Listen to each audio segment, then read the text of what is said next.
pieces together, okay? Just to be clear. No, I'm right there with you, man. I just feel a lot of that stuff once those players came out, just like you said. The stuff came out, all the rumors of what he was doing, how he was running the team, and that's the thing. You rarely hear players ever talk out for outside the locker room. So for all the big name players to come out and talk like that and come to their president, man, you know it was just time. And the Arizona loss just capped it. Like, you don't let an Arizona team come into Lambeau Field that's one of the worst in the league and freaking walk away with a win. That killed me. Yeah, and it was they looked like a team that was already going to lose that game. They look again. Now, I got a question about that, Jake. Actually got a quick question. Go ahead. I went ahead and I've heard a lot of stuff, and I went back and with this All Game 22 film access we have, I was able to go back and watch that game. Do you think, if you ever get the chance, please watch this. Do you ever think the players kind of sabotage McCarthy in the Arizona game to get him gone? Why? What did you see? Come on, you're going down the rabbit hole. You're trying to get me here, and we're getting long in the tooth. So we got to get this is going to be it, and we're going to wrap the show up after this. This is how we're going to end this, Dave. Adams had a couple good. Adams had a couple good like grabs throughout the game, but if you go watch the rest of the film, it doesn't. And I'm not accusing Adams of anything. I'm really not. But I'm just saying he looked like, and other receivers too, even the tight ends. It just looked like a lot of half-ass play. And it just happened to come on the same day McCarthy got fired. I'm not going to cast aspersions that wide and that deep.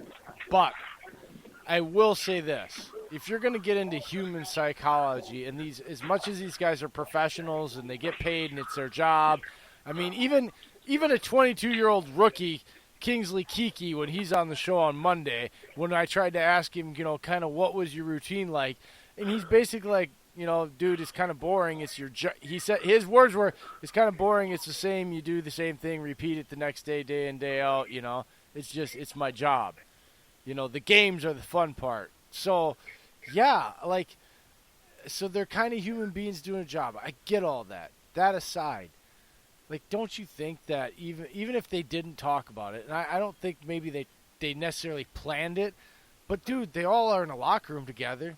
They all got to go eat at the same lunch facility. They all it ain't like high school where the DBs got lunch at 1:00 and the wide receivers get lunch at 1:25 and the offensive linemen get lunch at 1:40 and the quarterbacks get lunch, at frickin' 2:00. No, they all go eat together. They train. When it's time to lift, they lift together. They separate maybe into meetings, but they're still team meetings. They talk, right? And at some point, they were probably just all sick and tired and burnt out of all the crap. When it all came out, this was all this all being reported and these guys telling and letting it out. So, yeah, the Arizona game, I don't think it was planned, but is it coincidence that a bunch of guys just look like they, like you said on tape, just didn't care anymore? Doesn't surprise me. That I think it's coincidental that it happened. And I wasn't saying there's, game. And I know I you wasn't weren't. There was collusion. I know you weren't saying that. I'm not. Again, I'm talking at them to you. If you get what I'm saying. No, I know, and I just, I'm not saying there was collusion or anything. I just think that there's, you can see on the tape, there was a lot of players that didn't really go through their routes, their blocks, and that's the thing. Adams went out all at the end. He tried to win the game, so like I said, I don't think it was collusion. It's just right after the loss. What was it? 45 minutes. Boom. McCarthy fired. And it wouldn't surprise me I don't even need to watch the tape. I remember watching that game, and I remember saying after the game, like, it's over. And people were like, "What do you mean? What do you mean?" It's like it's. I remember talking to a few people and just like, dude, it's over. Like, there's no way he can continue to coach it. These guys don't want to play for him anymore. I remember that distinctly without even watching the tape, having to go back and watch it. Yep. Like, they looked like at that game why they lost that game because they're just like you said. Yeah, they had probably some moments where a DB probably said something to Adams. He's like, "Oh, really? I'll show you." Like, there was moments, but overall, they just didn't give a shit. They were done. They were out, so to speak. Like, and it was obvious just off the top of my mind thinking about that game. Period. That was the conclusion I came away with at the end of that. Well, you know what? There is something I wanted to bring up about Minnesota versus Green Bay. All right, last thing. We didn't get to ask him against JB last night. I'm kind of upset we didn't get to ask him. I'm going to ask you, who is your X factor for Green Bay? Like, I feel like I have one, and I want to see who. I said who's your MVP. No, he said X factor. He did his too. You had said yours would be Chad Beebe, and he agreed with you. That was basically what he said. I said for the Vikings. I'm talking about you.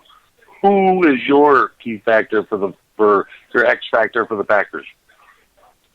I had said it was Aaron Rodgers. Remember? Not in what?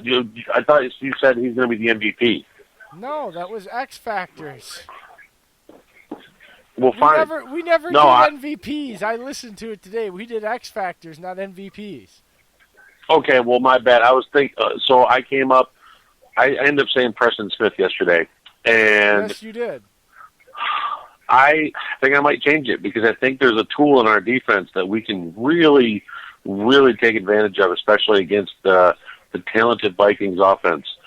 Is Raven Green. Really? Explain this, please. Yep. So, Raven Green has the speed to keep up with Rudolph. He has the speed to keep up with Irv Smith Jr. And also, too, he's got the ability to come up and make tackles in the box, which he's shown. So, Raven Green played a lot of snaps against the Bears next to Martinez. I think he can pick up coverages from there, and it allows Amos and Savage to focus on those routes with Thielen and Diggs and basically wait for the routes. I really think Raven Green is going to be a big multi-tool in this game. Well, he could very well be, and he's built like a freaking Mack truck too, man. He looks like a heck of an athlete out there. Yeah, he's got the speed to keep up with Rudolph and the physicality to do it. Rudolph's a big guy, so when Green, he has the size and the speed to be able to keep in contact with Rudolph and knock that ball out or even get there before him. Oh, just on a side note, now that we're talking about X Factors, it brought up all three of my waiver wires did go through the other day. So I've got Giovanni Bernard, Hollywood Brown, and I got Jimmy Graham now. Well, you have fun with that, good sir.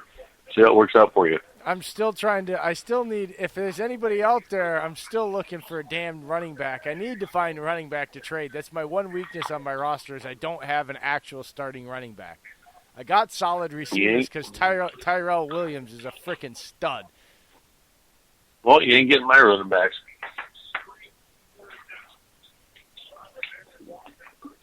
Somebody's going to need a quarterback at some point. I'm good. I got Tom Brady. I know you're good till week 6. Dylan might need one after watching Cam Newton tonight. Ooh, I told him not to draft Cam Newton. I don't know why. I know. I was right there with you. I was like, dude, for as smart as he is, see, that's an example of your really smart fantasy guy trying to out-slick all the amateurs that he's in the league with. And it backfires on him. Well, you know what, Jay? I think after all the stuff we've talked about, I think it's time we give these people's ears a rest. All right. Well, you guess what that means. It's about that time. if you haven't had enough of our chatter here tonight, you want to go on NFL Addictions on Facebook.com. It is a great place for all of your NFL chatter. It's not a trash talk site, folks, so be clean, be cordial, be nice to one another. NFL Addictions on Facebook.com.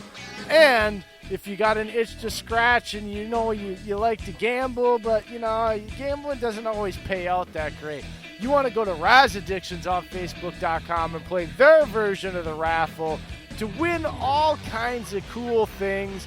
It's not that expensive. They have things for raffles for as little as $10, and you can actually win $100 for that $10. There's all kinds of stuff. You can win autographed memorabilia, tailgating sets, team grill kits, all kinds of great stuff. Tell them what kind of stuff you've won, Dave. Speaking of tailgating kits, I've actually won one. A big old Packers pop-up tent, 4 folding chairs, a big old quick fold-out coffee table, 2 Packers cup holders in it. It's really nice. You can also modify it into kind of like a beer pong table as well. A couple helmets I've won off there, footballs, a couple Lombardi memorabilia, Nitschke, Jim Taylor, stuff like that.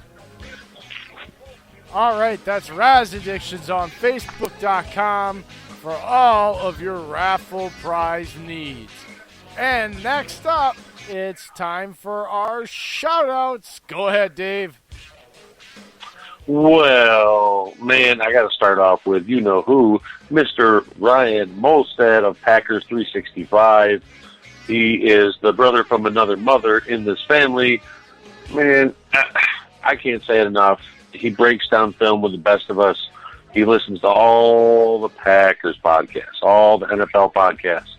And while he's doing this, he's probably selling and buying houses up there as one of the best realtors in this area up there in Minnesota.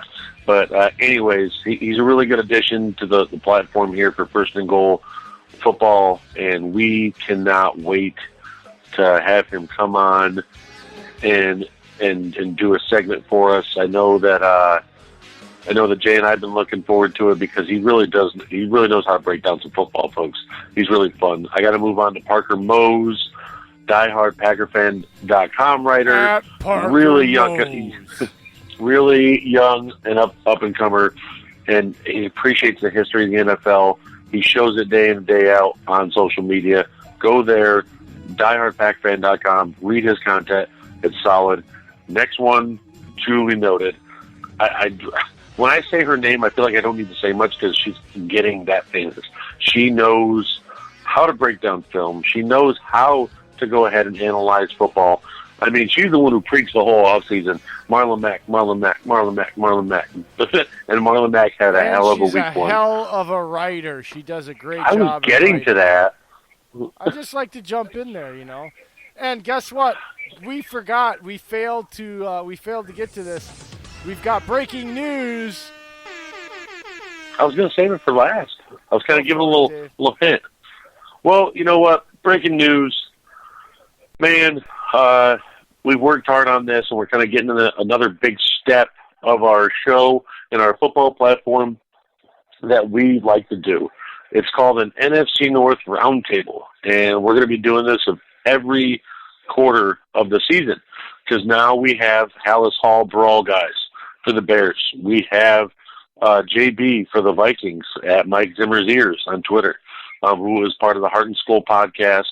And then you got Julius Porter, who writes for Detroit Sports Nation, a huge Lions writer, huge Lions backer. And, of course, us, Ryan Molstead, we're going to be going over NFC North roundtables, kind of like where's your team, the track it's going, what has happened, basically what's going on with the rest of the season, you think. Basically the NFC North in a nutshell for the first 4 games and the rest of the other 12 games coming up. It's going to be real fun, folks. We're looking forward to it. Eventually, our next... Once a month, every 4 weeks after the 4th week of the game. So it'll be the week of week 5. So that week of week 5, we'll be meeting up and getting together and going through the past 4 weeks of each team in the NFC North. And then again, the beginning of week 9, we'll be going through everything that's happened for the past 4 weeks and maybe what that has to do with the first. So it'll just be a continuation. It's a once a month thing to cover everybody, and we're hoping